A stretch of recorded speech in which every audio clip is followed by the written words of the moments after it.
West Indies Cricket, Caribbean Cricket Podcast. West Indies Cricket, Caribbean Cricket Podcast. Yes. Welcome back to another edition of the Caribbean Cricket Podcast. I'm one half the Caribbean Cricket Podcast, Mashal St. Patrick Hewitt, and you join me for another little deep dive, another little conversation, another little, I don't even know what I'm trying to say. Santoki's back tomorrow, which means you've just got one more of these to go before we bring the band back together. Now, as the video title suggests and as the thumbnail suggests, this one's all about Daren Sammy. So let's not make this a long thing. Let's just jump straight into it. What I'm going to do in this episode is ask you, the audience, a series of questions. And all you need to do in response to each of these questions is get in the comments below. Get in the comments below and let me know what you think. But here's the catch. Make sure you are clear and you come with precise evidence in your response. We don't want no hot takes. We don't want no emotional rantings. Break it down for me. The thumbnail says, is Daren Sammy the king of West Indies cricket? So let's just set the premise first and foremost. There are several people who said to me when Daren Sammy was made all-format coach that they thought it was, and lead selector, that they thought it was too much power in one man's hands. Essentially, the premise being that because Sammy is the head coach of all the teams, just like Brendan McCullum is in England, and because Sammy technically has the final say on the construction of all of the squads in West Indies cricket, whether T20, ODI, or Test cricket, there's a sense amongst some people that Sammy essentially makes or breaks your career. Now, I want people to understand that this is not my opinion. I'm just stating some what I consider to be facts, right? So someone like Jason Mohammed, let's just use him as an example. Whether you wanted him in the Test squad or not, let's just use him as an example. Someone like Jason Mohammed, top scored in the recent West Indies Championship. Some people would say, oh, we should have put Jason Mohammed in the Test squad. That's not my opinion. I'm just saying stuff. But Sammy can ultimately decide and say to someone like Jason Mohammed, all the while that I am the head coach of the West Indies Test side and lead selector across all West Indies representative teams, you ain't getting a look in. And Mohammed can cuss and he can get on bad, but fundamentally Sammy is saying to him, yeah, you're fried fish out here. You're not getting a look in whilst I'm the head coach. Similarly, Josh De Silva scored a ton of runs after being dropped from the West Indies Test side, went back to domestic cricket, scored a ton of runs, didn't even get an A-team call-up in the recent A-team series against South Africa A, hasn't got a Test call-up. Can he look at Daren Sammy and say, rah, I'm fried fish out here. All the while Sammy's in situ, I don't look like I'm going to get a look in to things. I'm oversimplifying it, but it's just to try and evoke the point that some people reckon that Sammy has too much power. By all means, get in the comments below and let me know what you feel about that. But I think two things can be right at the same time, or even alternatively, that comment about Sammy having too much power might be wrong altogether, right?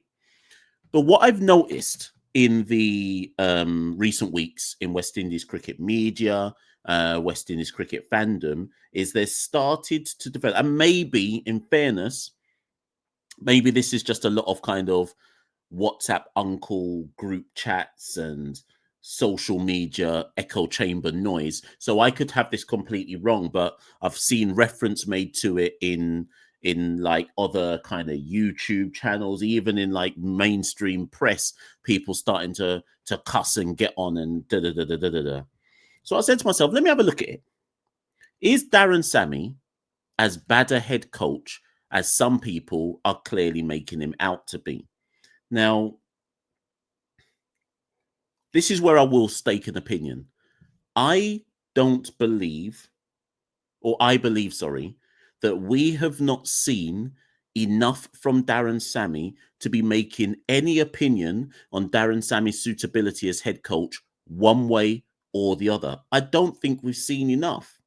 And I do not believe that we've seen enough on a purely results level to say that Daren Sammy is a shit head coach. But some people have obviously decided that their narrative and their agenda right now is that Sammy's shit. He's got too much power. He needs to be removed. And I don't transcribe to it. 2 weeks ago, or about a week and a half ago, somebody called me, not on this channel. Somebody sent me a message and said, Mash, you're a Daren Sammy apologist. And I said, no, I'm not. I said, the difference is I'm not going to get into some emotional rant about Daren Sammy saying if he's shit or whatever. Like, I just personally do not believe that we've seen anything to suggest that he's shit. And he's certainly no more shit than anyone who's come before him. Now, again, I could be wrong. Get in the comments below. Let me know if I'm wrong. But if you think I'm wrong, present your evidence. Here's my evidence.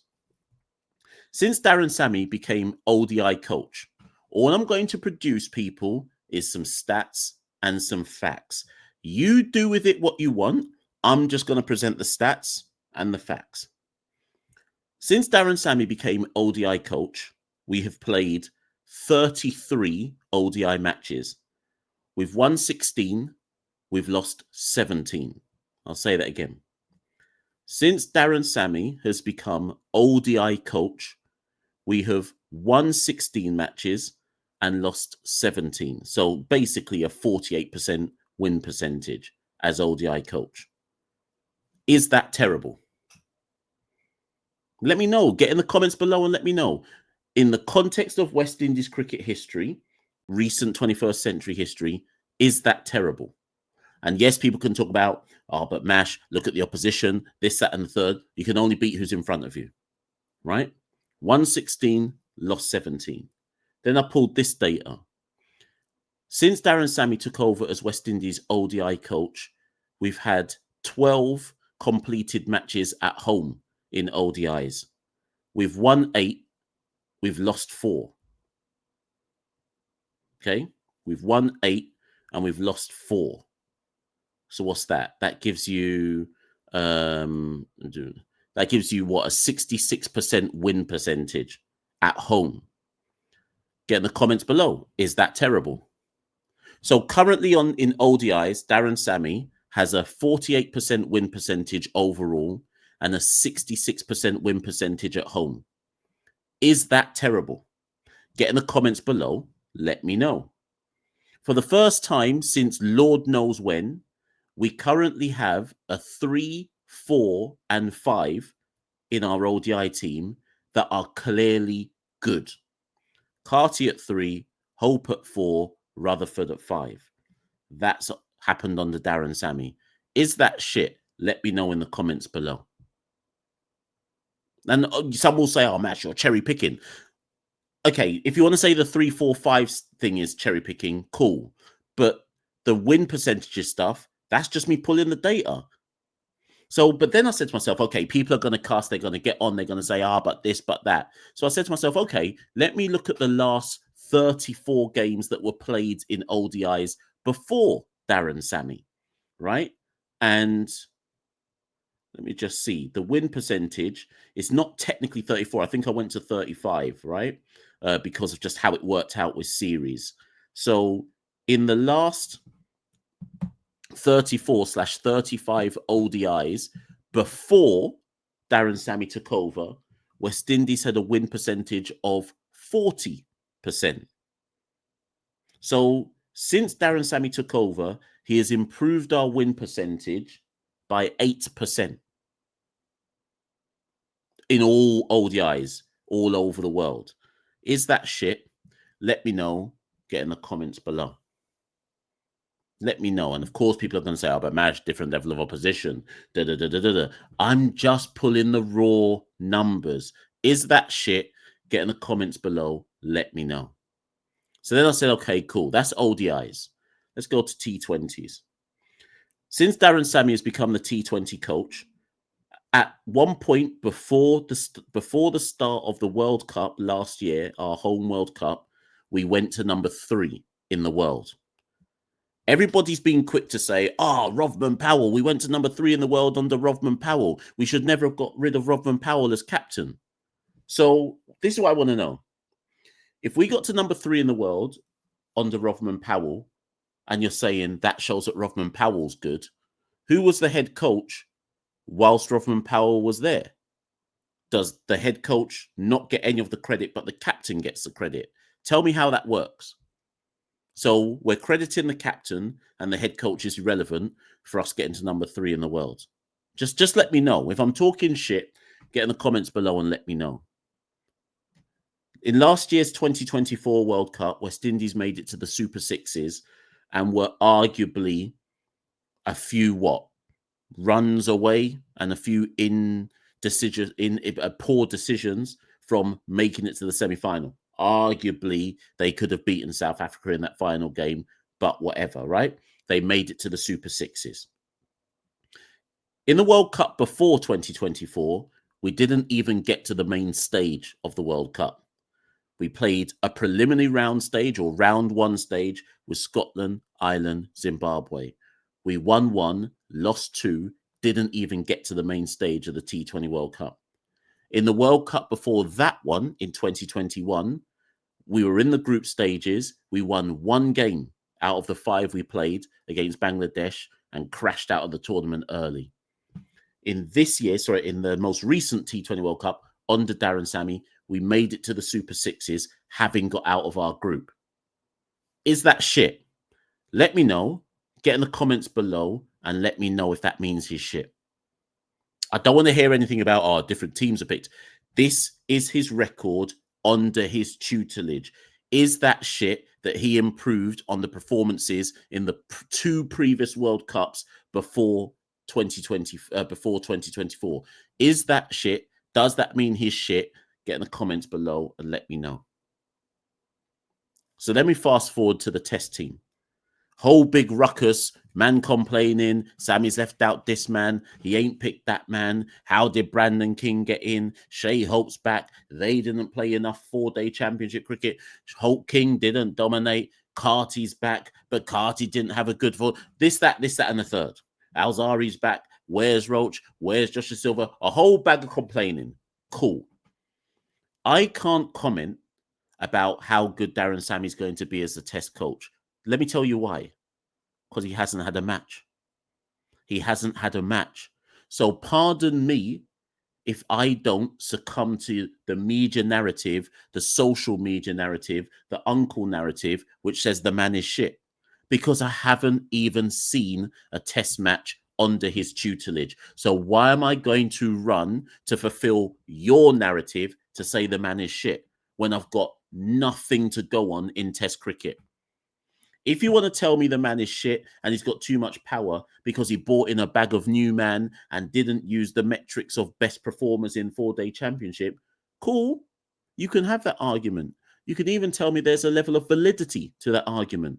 But let me hit you with this.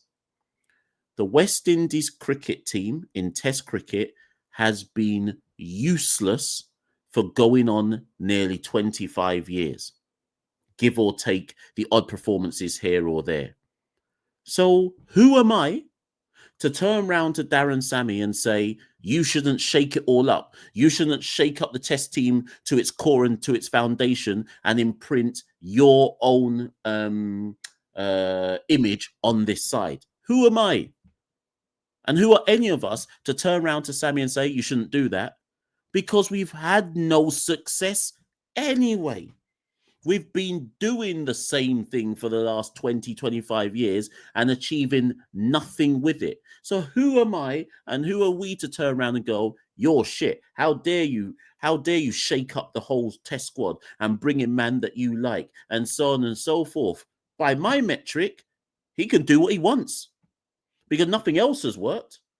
And if it doesn't work, if what Sammy's done doesn't work, then let him fall on his sword. And we can all get on and we can cuss. But I'm not going to cuss before he's even had any matches.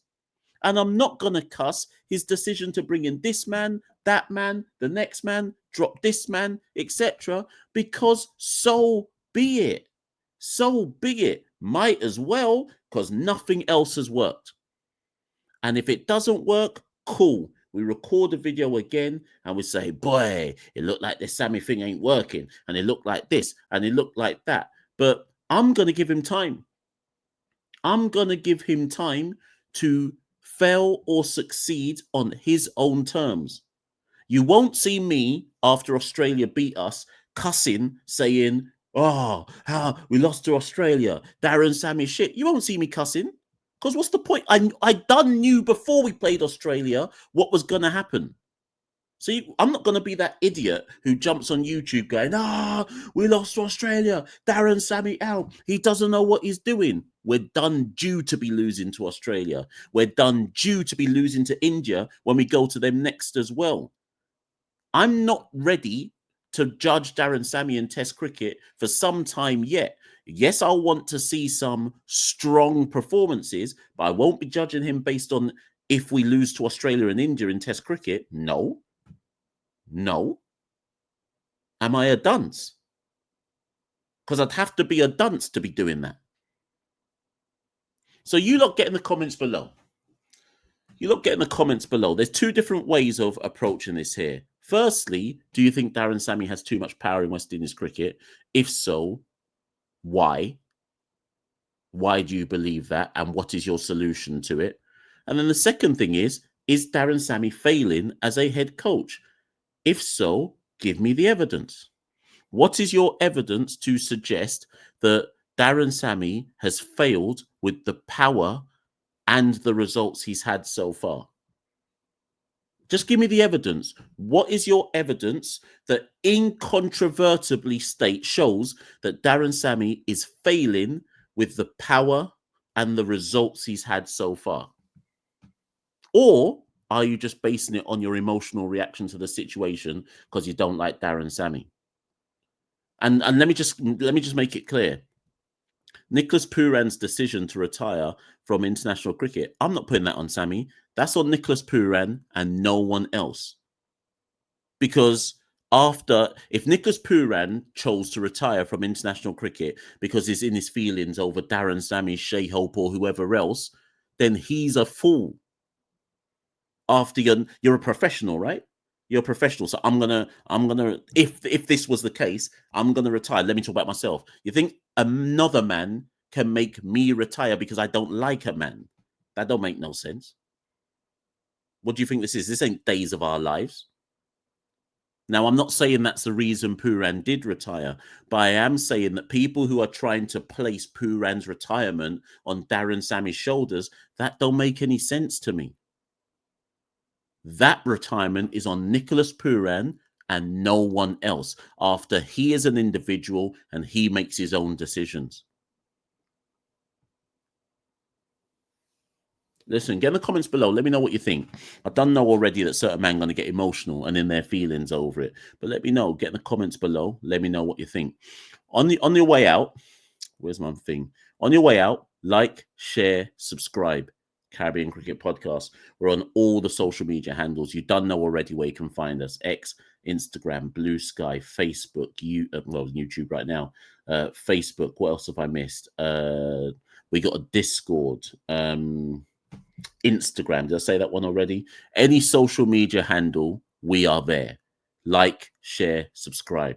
If you'd like to support the Caribbean Cricket Podcast, head to www.patreon.com/Carib Cricket. If you'd like to subscribe and become a patron, that would be handy. Keeps the show on the road.